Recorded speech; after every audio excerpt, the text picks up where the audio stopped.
Here's my book review of The Art Thief by Noah Charney. Noah Charney is a professor of art history and an expert in fine art forgery and theft.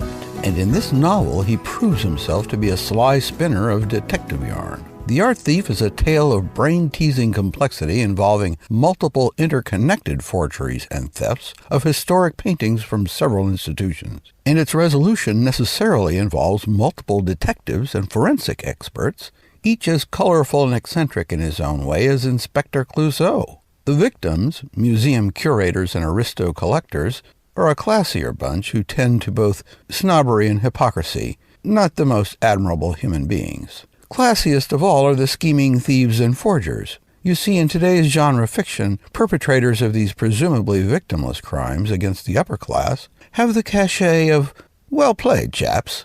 In a previous generation, this place of honor was held by jewel thieves who connived to execute intricately plotted heists. Remember Cary Grant, never more dashing than in his role as John Roby in Hitchcock's To Catch a Thief? Professor Charney is going to teach you a lot about art history and criticism. His Professor Barrow pontificates, "I speak of observation, looking in order to gather information rather than merely looking. Look deeper. Observation followed by logical deduction leads to solution. You shall see."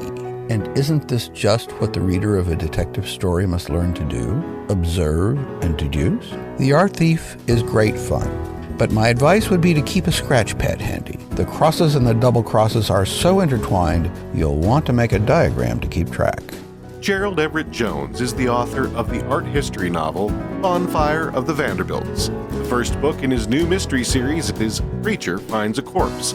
He's also the host of Get Published Radio. Find help for self-published authors and free podcasts at getpublishеdradio.com.